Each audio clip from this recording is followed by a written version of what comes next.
ৰিণ্টুহঁতৰ ঘৰত আহিলোঁ। এইফালে ৰিণ্টু, এইফালে বেটা। হেল্ল' গাইজ, আমি এতিয়া চাহমদ খাব লৈছোঁ।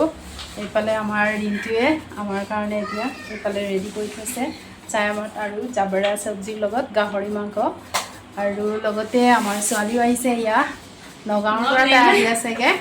সেইফালে তাই নগাঁৱত ইউনিভাৰ্চিটি মহাপুৰুষ শ্ৰীমন্ত শংকৰদেৱ ইউনিভাৰ্চিটিৰ PhD কৰি আছে।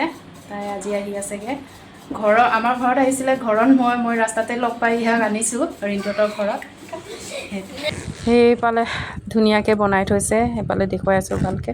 আৰু এই শাক পাচলিৰ বাগান ৰিণ্টুৰ দেখুৱাই আছে মোক। সেইফালে নৰসিংহ, ভেন্দি, মচুন্দৰী, বিলাহী আৰু এইফালে মান ধনিয়া আৰু বহুতখিনি আছে ইয়াতে শাক পাচলি। আৰু সেইফালে দেখুৱাই আছোঁ, আপোনালোকক চাই থাকিব।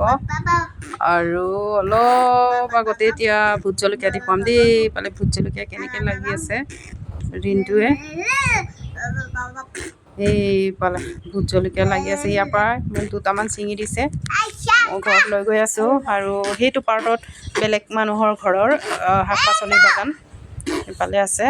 আৰু দুটা পৰিয়াল ইয়াতে আছে। আৰু মই এতিয়া এইফালে বিলাহী আৰু সেইফালে ইহঁতৰ ঘৰত কি কি আছে ভালকৈ দেখা পোৱা নাই, নেদেখালোঁ আৰু এইফালে ৰিণ্টু